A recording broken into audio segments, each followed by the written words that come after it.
Wizard101 is a game I'm sure needs little introduction. Over its nearly 15-year lifespan, it's accrued a significant amount of players through word of mouth alone, especially during its early days when advertisements were frequent on TV. It quickly accelerated into one of the premier child-friendly MMOs, and nowadays has become a source of intense nostalgia for a great many people, myself included. However, what people often neglect to think about is that just because they left the game themselves, that doesn't mean the game itself has stopped moving. Wizard101 is a far more vertical game than people realize with, as of this video, a level cap of 160, one of the highest I've ever seen in an MMO. And unlike other games, Wizard101 doesn't offer any way to skip older content. You must play through it all. The content produced 14 years ago is just as relevant as the content produced a few months ago. This isn't a criticism, but it is an explanation. After hundreds of hours of gameplay and nearly 20 expansions later, it's only inevitable you'll lose a majority of people along the ride. And that's a shame, because Wizard101 has altered radically since its inception, providing interesting new mechanics and environments at a constant pace. But these changes ultimately go unnoticed, cast aside in favor of a more enduring and nostalgic understanding of Wizard101, a vision frozen over from a decade in the past. The most tragic casualty in this situation, then, is the game's story, perhaps the one element that has transformed most radically over the game's history. In the broader community, the ongoing narrative is regarded as one of the most defining and positive elements of Wizard101, yet even still, it remains woefully overlooked. On YouTube at the very least, there exists a dearth of content discussing the story. At best, you might find a few lore videos, speculations, and recaps, but very few people have tackled the task of actually analyzing its narrative at a thematic level. What is Wizard101 about, anyway? What is it interested in? What opinions and arguments does it present? This vacancy is what I hope to begin to fill with this video, and in addition, I want to map out how the storytelling of Wizard101 has evolved, cluing in on key shifts in how the narrative is told and presented to the players. And by the end of the video, I hope I can not only convince you of the merits of Wizard101's story in and of itself, but also of its strengths within both the MMO genre and the broader video game industry as a whole. I think if we're going to analyze how Wizard101 tells its stories today, it's probably important to look at what it once was. Wizard101, broadly speaking, is split up into 4 distinct story arcs, each with their own villains, characters, worlds, and critically, a different way of telling its story. The first arc is easily the most iconic. Frankly, it probably barely needs a summary, but the general gist is that Malistaire, the former death professor of Ravenwood, seeks to resurrect his recently deceased wife, consequences notwithstanding. The first arc is extremely simple, but that's perhaps to its detriment. We spend little time in any one area nor getting to know any one character. Instead, the NPCs that populate the various worlds feel more like receptacles to supply the next quest. The first arc, most of the time, really isn't that interested in fleshing out any character's backstory or personality, or detailing what the broader happenings and culture are in the world. Ironically, despite its simplicity, the first arc often feels a little too opaque. It's frequently hard to know how what you're doing currently relates to the overall story in any way. Add to that the fact that much of the arc centers around an aimless MacGuffin hunt, it often feels like very little progress is made at all. Still, that anyone with even a passing familiarity with Wizard101 can recite to you what the plot of the first arc is clearly indicates that its simplicity did work in its favor, even if its rather pared back storytelling likely wouldn't have been able to sustain the game for 15 years. The second arc, however, is where things get a little more interesting. This arc focuses on a new villain, Morganth, this time a former student at Ravenwood, and her dangerous plan to rewrite the spiral in her own image. Morganth is perhaps a little more generic in terms of motivation, defined by a much less sympathetic lust for knowledge just beyond her grasp, but the story surrounding her is at least far more engaging. Arc 2 seems much more comfortable hanging on to characters and ideas for more than just a few quest objectives and maybe a boss fight. This applies especially to the world's respective side villains. Zafaria, the second world in the arc, introduces us to Tsetse Snaketail, who repeatedly appears throughout the world to impede the wizard's progress. Azteca introduces us to Yakate Farwalker, who serves a similar role to Tsetse. It also helps that Morganthe herself is a more present figure than Malastare was in his respective arc. She appears at least once in every world, but far more times the further in the arc you get, and as a consequence, she's able to build a more threatening rapport with the wizard. Arc 2 also takes a greater focus on the worlds and lore of the game's universe. Azteca in particular serves as a starting point for many of the foundational ideas the game would later play on, but even within the context of the world itself, the story takes great lengths to describe each of the various powers and tribes that inhabit the world. These may sound like minor alterations, but they're very important. Simply having recognizable faces pop up every now and then not only helps make the story more cohesive and build forward momentum, it also allows the game time to color in some of these characters. Chrysalis then kicks things up a significant notch. Instead of static, stationary NPCs, Chrysalis introduces us to our first following companions, who journey with us at various points in the world, even contributing stat bonuses during battle. This new system allows for a world of new characterization, as character interactions are now able to be more dynamic, exploring the thoughts of the character in question without being concerned with doling out the next quest objective. This new system also reduces the need for an external narrator to describe events and actions we take, instead inviting our companions to make these observations, allowing for more spontaneous and frequent interactions. It's fairly impressive how such a simple change can have such a drastic effect on the way Wizard101 is able to tell its story, but that's especially important here considering Chrysalis is easily the most cinematic world in the game up to that point, with significant set pieces and dramatic events peppered throughout. Looking back, it was really a tiny step compared to what was about to come. Arc 3 represents a novel, paradigmatic shift for Wizard101, a complete and absolute alteration to the status quo. Arc 3 lays out its intentions quickly. By the end of the second quest, you've already graduated from Ravenwood, the school that served as home for 2 whole arcs.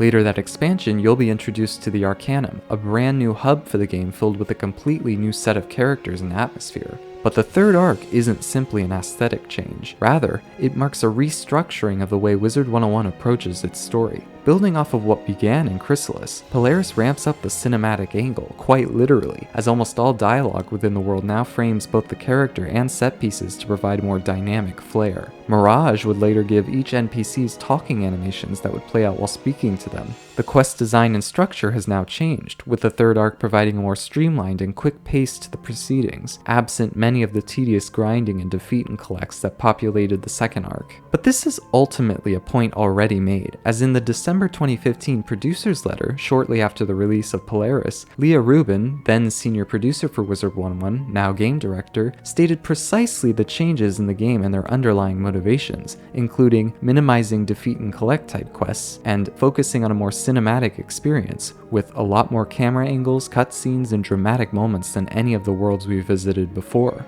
Beyond that, the third arc places a greater emphasis on recurring characters, far more than the ones we had in Arc 2. I remember a quest near the beginning of Mirage where Ambrose asks you to check in on Mallory before trekking off into a new world. It sounds like a simple thing, and it is. Mallory only really exchanges a few pleasantries before we move on, but I was shocked when I saw the quest. Wizard101 having us talk to a character from a previous world just to say hello? That was unheard of. Of course, Mallory ends up being far more important to the story later. She's inarguably the central focus of the third arc, but the quest firmly lays out that going forward, events and people you meet in previous worlds will have a significant impact later. It's amusing how much a simple conversation can change your perception of a story. In sum, these broader commitments to story in the third arc, cinematics, expedited pacing, recurring characters, weren't an accident, but a clearly defined goal behind the design of newer worlds. But it wouldn't be the last shift in Wizard101's storytelling philosophy. Around mid-2016 into 2017, fairly significant restructuring was occurring within KingsIsle itself, and this led to Sam Johnson, then lead writer of Wizard101's sister game Pirate 101, to be transferred over to become head writer for Wizard itself, as he explains in a forum post a little over a year later.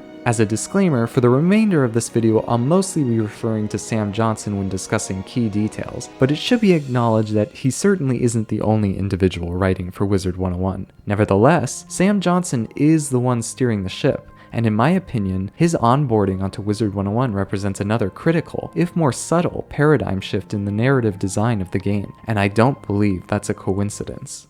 One of Arc 3's primary goals is to expand on the cosmology of the Wizard101 universe, telling a tale about the birth of the Spiral and the conflict between the two gods who took part in it. Polaris and Mirage do an effective job at setting things up, laying out the problem rather straightforwardly. After a chaotic conflict involving their children, one which shattered the first world into the pieces that now make up the spiral, Raven and Spider have a minor falling out. By which I mean Raven locks Spider away in a deep pit, steals his heart, and creates a new universe in which he is the representation of evil. Arc 3 promises cosmic conflict. Polaris and Mirage may lay out the groundwork, but they didn't really specify an angle to the story. What was the conflict between these two gods supposed to represent? Why choose to go this direction with the narrative? Once we get to Imperia, however, the answer to that question becomes a little more clear. Instead of a godly lover's quarrel, Raven and Spider's feud is reimagined as a nasty divorce, one in which two bad parents force their children to pick the correct side. And at the heart of this divorce are Mallory and Bat, children of Raven and Spider respectively, who aren't sure there is a correct side at all. But Imperia provides more than just a specific angle on the conflict, it also has an argument to make. Raven is shown to be incredibly vindictive, placing signs of her and Spider's argument into the very fabric of Imperia.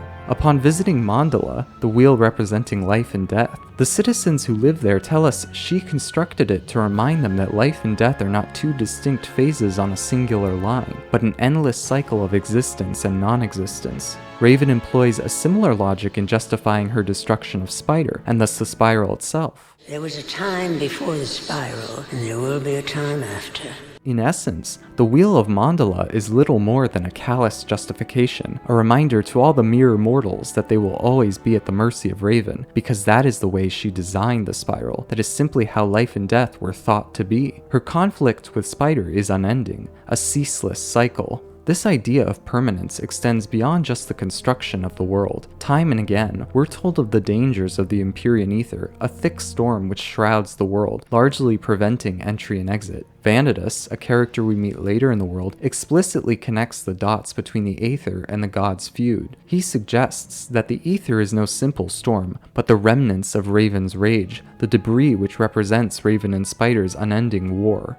And it is the Aether which Imperia finds especially fascinating. The Aether isn't merely a remnant of what was, but an active agent which continues to destroy and corrupt. The peoples of Imperia remain isolated and disconnected from the spiral at large, their very freedoms curtailed by the Aether itself. Anyone who interacts with the Aether is launched into a blind, uncontrollable rage, their very bodies disconfigured by it. Even the gods themselves are not immune to the Aether's rage, with the final boss being an Aether-transformed Titan.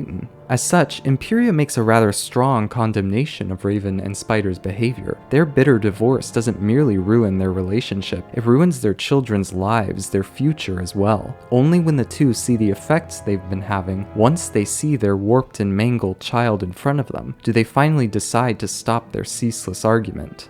Imperia tells a simple yet compelling story, but what's important is that it tells a qualitatively different kind of story than the ones Wizard101 has been presenting up until now. Things have become decidedly less overt. Dialogue is more implied, subtext more apparent. Even while explicitly stated, Imperia readily weaves symbols into the story, offering more multifaceted perspectives, delving into the psychology of the characters more than ever. It has a sense of aboutness that early worlds in many ways lacked, connecting disparate ideas together to make entirely new ones, to create an overarching argument about what's happening on the screen. Themes and symbolism in my children's card game? More, please. Luckily, KingsIsle seemed only too happy to provide, because the next major expansion, The Catacombs, is perhaps one of the most ingenious and thematically dense stories I've seen in a very long time, completely cementing the core strengths of Wizard101's new writing style. But to understand why, it'll take some explaining. The Catacombs expansion tells its story over 3 distinct yet interrelated sections as we descend further down into the depths of Wizard City. The first section starts off nice and easy. We explore the sewer system only to discover that the trash itself is animated and roaming the drains. We eventually find the source of this incursion, a group of students who stole unauthorized spellbooks and created an alchemy potion with the ability to turn anything it touches sentient. When they thought the potion was ineffective, they simply disposed of the contents down the drain, thus creating life out of trash.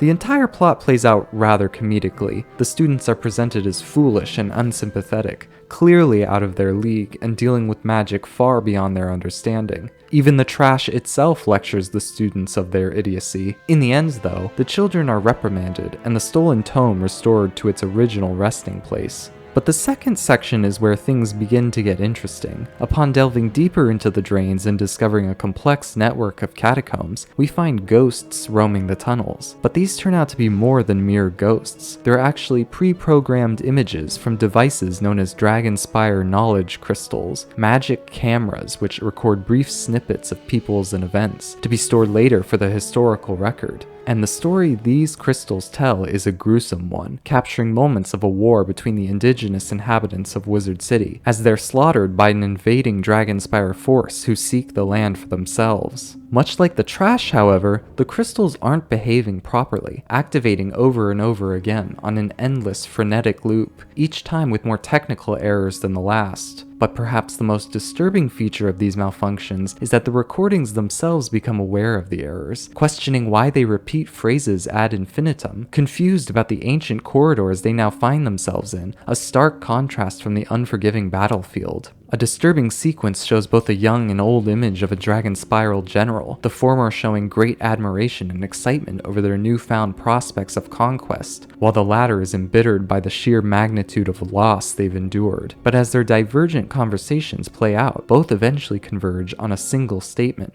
We are all dead. We are all dead. Dead, not because their war effort was a failure, but because they are living fictions, mere representations of a generation long since past. As we later learn, the crystals themselves have become infected with the same alchemy potion that poisoned the trash, and as a consequence, the very recordings, characters, history stored in the knowledge crystals begin to construct their own sentience. At the heart of the problem lies the first crystal to gain sentience, the dragon spiral Prince Vigor, who leads the charge against the tree minders inhabiting Wizard City. And with Vigor is where the heart and soul of the catacombs' story lies. Over the course of our journey, we learn more about Vigor and his motives behind his invasion. Vigor fled Dragonspire with an army after plague and revolution spread throughout the world. He wished to create a new, more stable empire. But progressing further into the labyrinth, like the other images, the newly sentient Vigor, whom I'll now call Crystal Vigor, begins to struggle to reconcile with what he's seeing. The failure of his original's campaign is laid bare, absolute devastation on both sides, a war with no winners and certainly no new empire, his soldiers and the people he was obligated to protect now dead and buried. And so a rift between the Vigors emerges, as Crystal Vigor navigates the failures of this other self, and the new self he should now become. Perhaps more interestingly though, in attempting to resolve this dilemma, Crystal Vigor also shares the moral and sociological underpinnings that he believes allowed the social upheaval in Dragonspire to occur in the first place. Vigor believed that it is the duty of the aristocracy to protect the poor and the lower class. This protection to Vigor is one of virtue. Knowledge and education are a burden, and in the wrong minds, weaker and more feeble minds, it can cause catastrophic damage and destroy the very fabric of society. Thus, the poor must be shielded, protected from the things they cannot know and will inevitably abuse, while knowledge itself is denigrated to a mere shackle, binding the arms and legs of the aristocracy.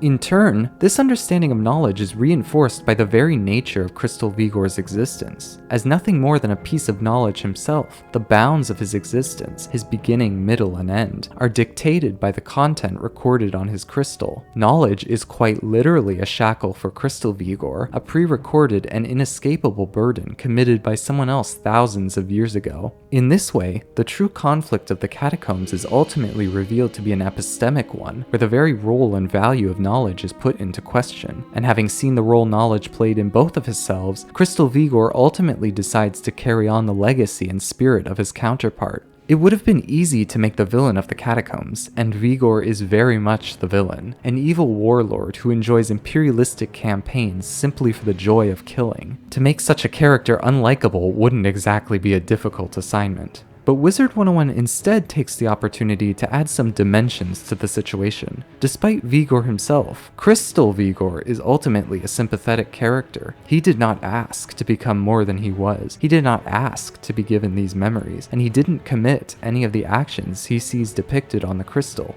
He, along with everyone else in the catacombs, is a newborn, an entity burdened with an evil inheritance and forced to relive it again and again. Wizard101 employs other tricks as well to make a seemingly horrid character slightly more palatable. Recall those annoying children in the first section of the catacombs? Well, as it turns out, comedic and lighthearted as that subplot seemed, it actually serves as a primer for things to come, a metaphorical prototype for Vigor's perspective. The children, a representation for the poor, gain access to knowledge far beyond their understanding and unleash a terrible catastrophe as a result of their blind ignorance. In this metaphorical interpretation, the game casts the player as Vigor, the knowledgeable and senior wizard, the aristocracy, who must protect the foolish and dim-witted lessers from themselves, becoming the arbiter of ancient secrets, and placing the stolen knowledge back to its rightful location under lock and key where it's safe.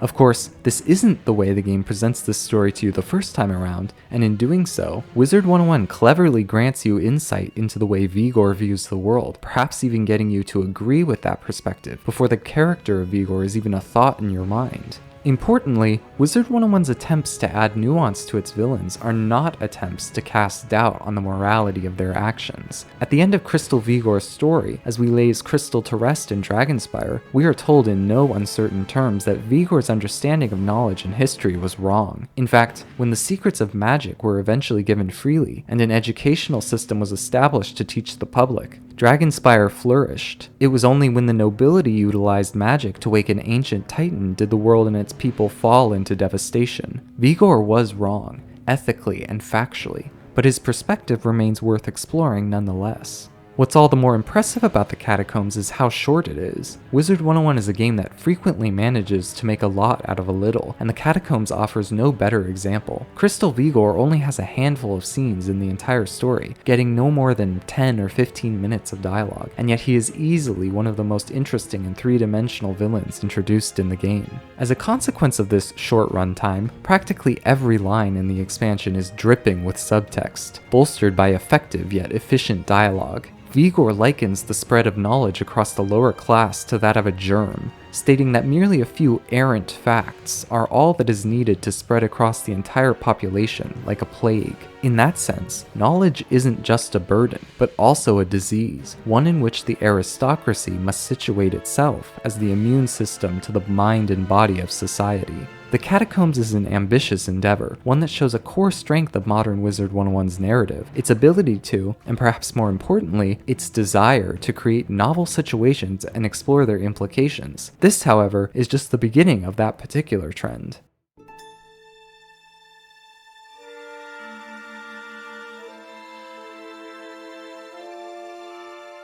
If you thought the Catacombs was a surprisingly complex tale, then oh boy. Lemuria has so much going on that it honestly should be its own video, but for the sake of this video, I'll try to narrow it down to just the key points. The fourth arc is something of an experiment for Wizard101. Up until now, the major villains that preside over each story have been the defining characteristic of each arc. In some ways, Arc 3's broader focus on recurring characters was just an extension of this principle, allowing the protagonists equal time and importance as the antagonists. Arc 4 then removes this dynamic altogether, eschewing heroes and villains in favor of revolving around a singular character study. This particular story begins when a strange entity contacts the wizard, pleading with them to take it to Lemuria, a stolen world which apparently never existed to begin with, but is nevertheless dying, slowly hemorrhaging mana. The entity, however, seems confused.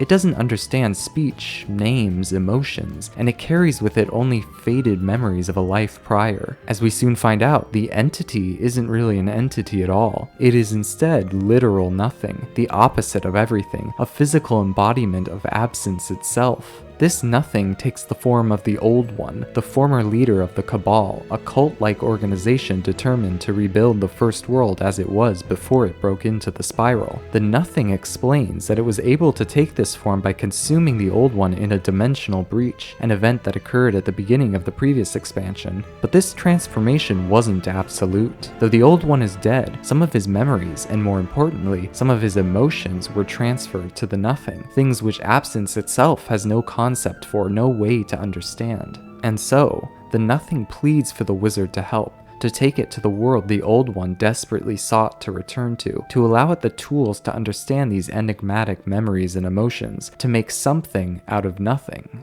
The Nothing is clearly the central character which Arc 4 seeks to explore, and Lemuria alone gets a great deal of mileage in that respect. While exploring the various environments of the world, The Nothing is exposed to a variety of peoples and perspectives, developing a unique perspective all the while. Near the beginning of the expansion, he chooses to name himself Design, a world which he learns to associate with purpose, with meaning. In reality, the name quite literally means being there, a philosophical term for the existence of a determinate being.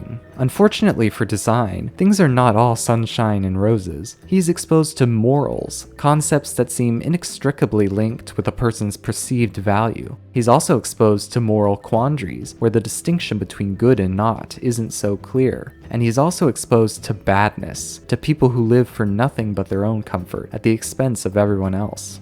Throughout the world, we visit the Old One's monitoring stations, secret labs which he built to observe the construction of Lemuria. We learn that his true aim, unsurprisingly, was to rebuild the first world, not by reversing time or utilizing the soul of the universe, but by combining pieces of other spiral worlds together, literally stitching the broken fragments of the spiral back together. Each station contains a log of the Old One's dreams and wishes for Lemuria, but over time, the horrifying nature of the Old One's plan becomes clear. Lemuria is an explicitly eugenic project, one which seeks to perfect not just the geography of the world, but also its people. The Old One speaks clearly in his logs that a key ingredient in rebuilding the first world is the creation of a scion, a messianic figure that would establish peace over all the various domains of Lemuria. To that end, the Old One recounts throwing peoples he stole from their respective worlds into experiments, altering their environments to see how they would interact and communicate when faced with a natural disaster or disease. He finds amusement in their worship of him as a god, in their silly rituals they create to cope with their surroundings.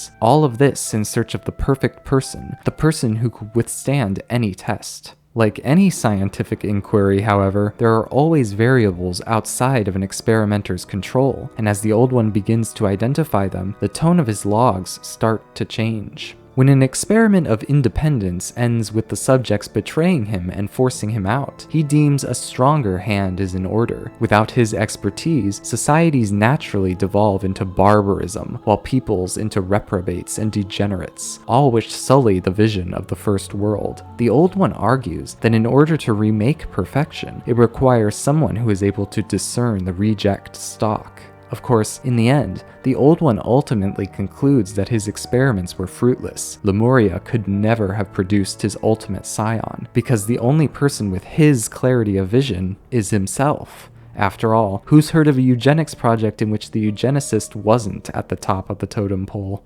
Still, failure or not, the Old One's damage was done. In many ways, Lemuria embodies his perspective. One of the larger societies in the world, a floating sky city, speaks about their positive relations towards the Old One, thanking him for giving them the technology to escape the primitive, the corruption of the lower world. They take glee in powering their ascension beams, which they do with a supply of mana they suck out of the lower levels of Lemuria, leaving them mana dry and dying. The Old One regards this society as his most successful attempt at perfection.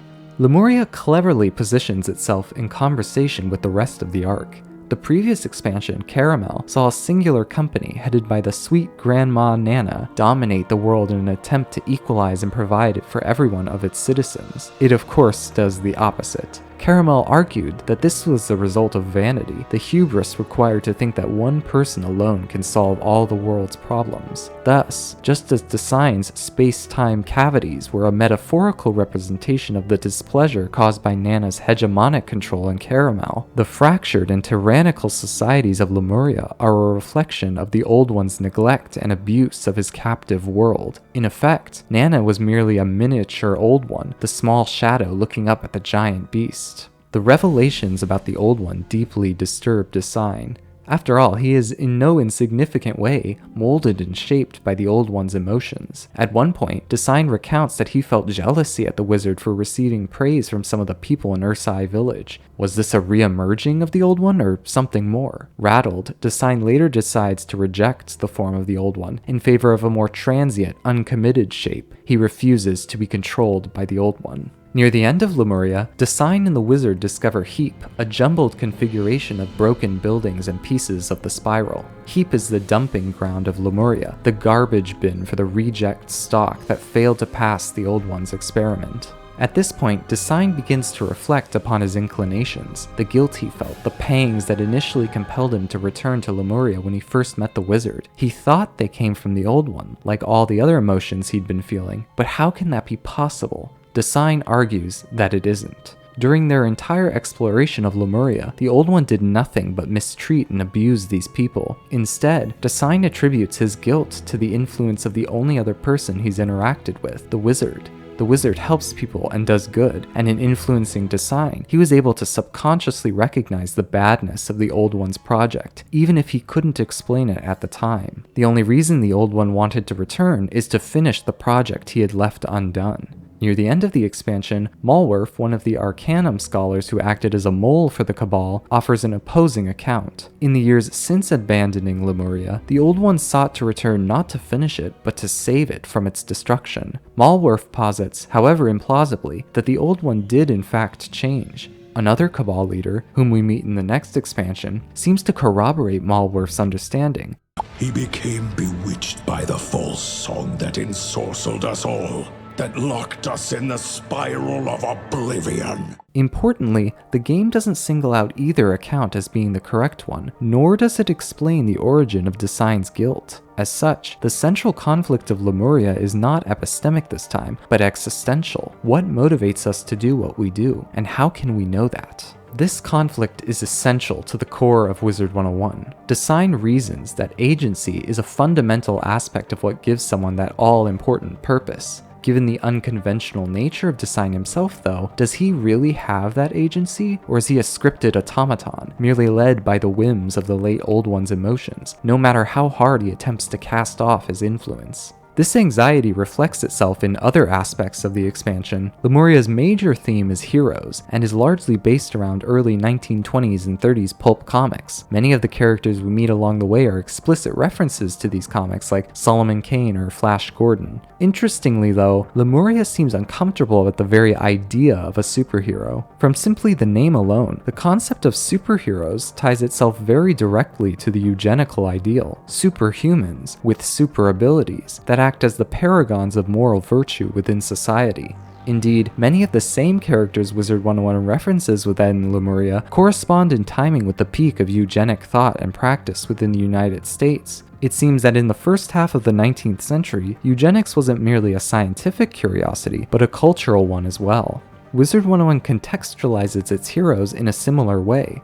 Not only, as I've extensively gone over, is Lemuria a world all about eugenics, but its heroes are direct byproducts of that project, further attempts by the Old One to create pure moral virtue, the effervescent scion. The heroes themselves exhibit the same vanity that characterizes the Old One. After the heroes recover the world synthesizer, the device which allowed the Old One to rend worlds in the first place, the heroes decide to remake Lemuria in their own image. Lemuria was a mistake, they argue, built off of the crimes of one individual. The heroes believe they can reconstruct a more fair and inclusive world than the one that exists now, without the consent of anyone else, effectively picking up the flag where the Old One left off. With great power comes great responsibility. But who gets to define what that responsibility is? Lemuria argues it may be a mistake to put that decision in the hands of the world's most powerful. But that's hardly the only demerit the expansion holds against its heroes. Lemuria seems to doubt the efficacy of heroes themselves, arguing against the simple notion that a great figure stopping the bad guys from enacting their evil machinations will produce any positive change. Heroes are the figureheads, stopping the most obvious threats, but often at the expense of the more pernicious psychological and environmental factors. Can it be said that justice was really served if the underlying factors that cause the villainy are never addressed? No, Lemuria argues, it cannot, and justice without context is not really justice at all. But what causes this callousness, this vanity in our heroes? Is it their genes, the way they were designed by the Old One? Thus, we arrive back at our central theme. Are the Lemurian heroes simply programmed to repeat his mistake? What's really driving them? Lemuria seems to think perhaps not. After we defeat them, the heroes are capable of recognizing their mistake, of what they tried to do, and take accountability for it. So could the Old One have been attempting to do the same, as Malwerf suggests? One of the reasons I brought up Sam Johnson as an integral part in the narrative evolution of Wizard101 is that there feels like a lot of thematic cohesion between many of the stories he's involved in. In Pirate 101, the main villain, Kane, is an automaton, built and critically influenced by the state of mind of its creator. Kane is evil because he was designed for nefarious purposes. Shortly before he left to become Wizard101's lead writer, Johnson outlined the original plan for Pirate 101's story, detailing what would have happened had it been continued. In that original plan, the main cast would have created a new copy of the Kane automaton, this time reflecting a more positive state of mind. The setup alone clearly puts Pirate 101 in conversation with Wizard, establishing some of the same questions and ideas. What influences the mind? What causes them to act the way they do? I think it's reasonable to suggest that we would have seen many of the same existentialist themes in Pirate 101 that are now present in Lemuria. As such, Arc 4 feels something like a thematic extension of what was already being set up in Pirate. In totality, Lemuria is nothing short of a triumph for Wizard101, reflecting all the best aspects of its story. It is a story that rewards critical thinking, that becomes more insightful and more interesting the more you think about it. I admire that Wizard101 chooses to leave the old one's motivations ambiguous. It might seem like a minor detail, but it's a strength that should not be so easily discounted. The motivations of the old one are fundamental to one's understanding of Lemuria as a story. How you argue for his motivations will radically alter how you feel about the themes and arguments of the expansion. It will change how you interpret Design as a character. An analysis of Lemuria's narrative is simply not complete without an opinion of the old one. In that way, Wizard101 avoids being passively consumed, instead going to great lengths to include the audience in the unfolding of the story. You simply won't be able to understand what's going on in this game if you skip through large swaths of dialogue, and you certainly won't be able to explain why what you listen to matters. What's even more impressive is that Wizard101's desire to play in the ambiguous does not dilute its meaning. Oftentimes, when stories leave ambiguity in their plots and characters, it's really just a way to avoid committing to any one particular argument, usually because that argument has some dubious implications. The story then simply becomes an exercise for the reader, and an often frustratingly vague exercise at that. Wizard101, on the other hand, never provides an exercise without a clear stance backing it. Vigor may have been a complex character, but he is not a morally ambiguous one. Wizard101 has a very clear and specific argument it wishes to utilize him for. The same is true of the old one. So, Wizard101 is ultimately able to bridge the gap between open-ended questions and clear themes and meanings, a tricky scale to balance. Despite the intentional ambiguity, I think one thing is for sure: the game is all the better for attempting it.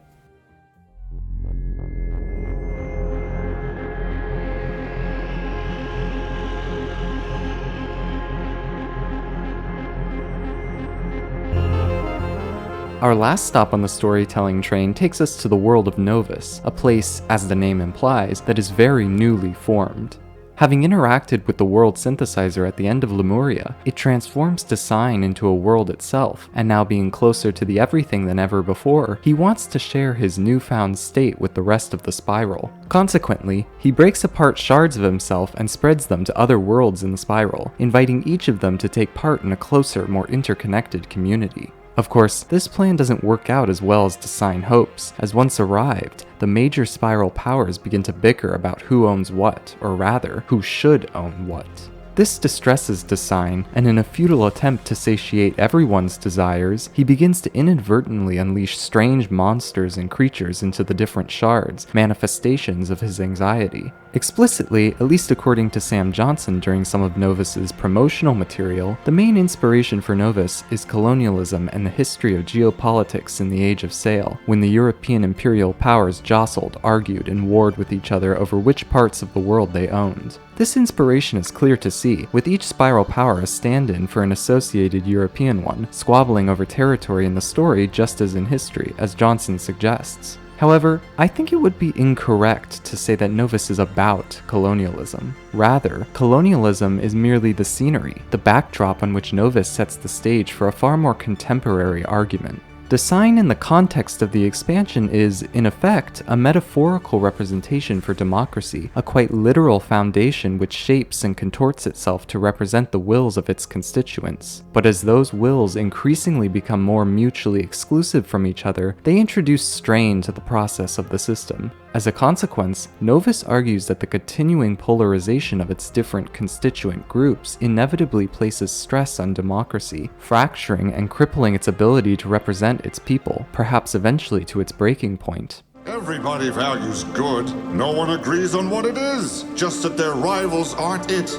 Bad actors pretend to be good to justify acts of evil. Indeed, under this weakened state, the very being of Novus is vulnerable to exploitation. While the other spiral powers fight, Tong-ak, a powerful and hungry warlord, effortlessly reconfigures shards of Novus to his will, instigating a conspiracy to put the powers against each other for his own gain. When the people are divided, Novus, design, is invariably weakened.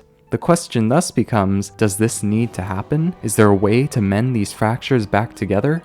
It's difficult to fully analyze this particular story, at least using this particular line of thinking, as unlike the Catacombs or even Lemuria, Novus feels very much like one part of a broader story, a story that as of this video has yet to be completed. Nevertheless, Novus still offers some intriguing potential answers to these questions. The Manticore represents a cynical perspective, that the tear is not only irreconcilable, but actually inevitable. The Manticore, yet another member of our growing list of Cabal leaders, is deeply disturbed by design, false, fake life that is ignorant and easily influenced. Yet as it turns out, this is not a unique feature of designs. We ourselves can be easily warped and influenced, reflecting the innate desires of those who came before us. Indeed, by asserting this, the Manticore flips the very conceptual understanding of Arc 4 on its head. Everything and nothing are not two distinct states, two different forms. Rather, there is no difference at all. Everything is just the same as nothing.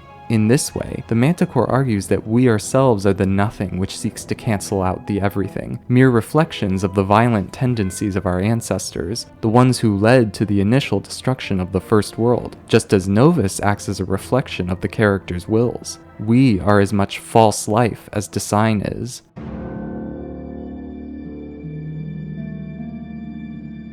So, now that we find ourselves at the end of the road, what does it all mean? What is Wizard101 actually about? Well, it's rather fitting. For a game that was explicitly marketed towards children during its inception, Wizard101 in recent years seems absolutely fascinated by them. Or rather, with the concept of a child, what it means to be one. In Wizard101, a child is best understood as a metaphorical thing, someone who inherits from another, someone who is inextricably molded and shaped by that inheritance. Importantly, this inheritance need not be genetic or wealth, though these are certainly included. Inheritance in Wizard101 ultimately entails both the physical and metaphysical. It must be said that throughout the course of his work, Sam Johnson has shown a penchant for literalizing abstract concepts. Intelligence, feelings, and concepts are frequently represented as actual tangible objects. Golden hearts, chaos hearts, dreams, nightmares, knowledge, nothingness itself. As such, all of these things cleanly fall within the umbrella of inheritance, a child born out of the dream of her mother, or the knowledge contained within a crystal. But what should be done when that inheritance is rotten, when it limits more than it provides? Wizard101 is deeply fascinated by the answers to these questions. How will these children forge their own identity in the context of their parents' mistakes? We see this central question emerge in nearly every story modern Wizard101, and even its sister game, tells. Kane's personality is molded off of the selfish intentions of his creator. Mallory and Bat explicitly wish to escape the ceaseless battle their parents wage. Crystal Vigor is forced to inherit the body and mind of his original, choosing whether or not to continue his imperialistic legacy. Design inherits the memories of the old one, inadvertently becoming the only one left to take responsibility for an awful, neglected eugenics project, while his designed heroes begin to embody their creator's vanity. Violence and conflict are merely inevitabilities in the universe of Wizard101 because those characteristics are latent traits inherited from their ancestors long ago. Everywhere our character goes, a sinister inheritance inevitably follows. But this focus on children and inheritance is really a cover for the game's true concern. There's a comfortable idea that evil actions are the result of poor decision making. That person committed that bad action because they didn't have the correct set of morals, because they simply didn't care enough. But I couldn't be convinced to do something amoral because I know what's right and what's wrong, what's better. Wizard101 seems uncertain if this is the case. Is evil, however it's defined, really a choice? Crystal Vigor may have ultimately decided to uphold the dignity of Vigor, but considering the conditions of his birth, could we have realistically expected him to choose any different? The people of the Heap brutalize and cheat each other for scraps and mana, but would we really have anticipated any other outcome to occur? Though Wizard101 may concede this point, it ultimately detests the idea that someone's personality is predestined and stable. Instead, the game fervently believes that change is possible. The path we begin on doesn't have to be the path we stay on. This is ultimately why conflicts like the Old One's motivations are so critical. If someone as despicable as the Old One is capable of a change of heart, of choosing a different path, then that bodes well for the rest of us. Nevertheless, Wizard101 recognizes it can't assume. Did the Old One really choose a different path? So in the end, all the game can do is hope. I would argue that Wizard101 is an incredibly mature game. I should clarify. When I say mature, I don't mean in that insecure way where someone will insist a piece of children's media is actually super adult because there was one intense action scene where a single drop of blood appeared for 3 frames, or because it says something vaguely political, or because the main villain wants to commit genocide of all things. Yeah, that's like 95% of villains in children's media. You're gonna have to give me something a little better than that. No, I would argue Wizard101 is mature because it understands and respects the audience, recognizing them as a fundamental unit of the storytelling process itself. Wizard101's narrative is a space of exploration and curiosity, where simplicity and easy questions are rebuked in favor of more challenging material. Simply put, Wizard101 recognizes that great stories are found in the ambiguous, in questions that have multiple answers, or questions that avoid having answers at all. Should a clone be held to account for the actions of its original? What is our responsibility for cleaning up a mess we did not create yet nonetheless inherited? Wizard101 isn't necessarily interested in a particular answer to these questions. Rather, it is the exploration of these questions that provides the meat of the stories. Furthermore, the game includes the audience in the storytelling itself, demanding their active participation in creating its meaning. It invites alternative explanations and theories, accounts and motivations, all the while resisting passive consumption. Perhaps most impressively is that Wizard101 manages to avoid easy answers, while never itself becoming indecisive. It is a story with intention, aboutness, all the while balancing itself with a healthy dose of skepticism. It helps that the story is supported by generally strong writing and storytelling conventions. No matter how strong the ideas are, bad prose and dialogue can utterly tarnish a good narrative. Luckily, Wizard101 consistently provides in this category, offering dialogue with clear care and consideration put into it, never speaking down to its audience. In fact, here's Sam Johnson discussing how he argued for the benefits of adding more complex and sophisticated language into the game, just in case you weren't already convinced of this man's credibility yet. More than that though, Wizard101 enjoys adding layers to its story, showing a willingness to actively play with symbols and themes, making Wizard101's storytelling genuinely more engaging than a majority of other games, or frankly, even mediums beyond. Despite everything I've said, I should add that this video really poorly encapsulates the overall tone of Wizard101. The game may carry the thematic weight I've discussed at length here, but this is often a very silly game. The kind of game where you fight your way to a warlord by defeating an army of flaming mustaches, and I assure you that's really the tip of the iceberg. One could even argue the game can be a little too silly at times. Nonetheless, the overt humor and plentiful pop culture references tend to be the primary focus when discussing the game's story, and that's of the incredibly small subsection that actually engages with the story. I think that's a shame. Wizard101 deserves far more credit than it's given for crafting interesting and meaningful tales, and in some ways being an industry leader. MMOs are not typically known for their phenomenal storytelling, placing Wizard101 on an already short list. But even of the MMOs on that list, I think there's a legitimate case to be made that Wizard101 does story the best. It may not have the budget and sheer scope offered by its peers, but it makes up for that with ingenuity, offering instead some of the most creative and conceptually tantalizing premises I've seen in the genre. Wizard101 is reshaping the kinds of stories we tell in video games, even the ways we tell them, and that doesn't deserve to be lost to nostalgia.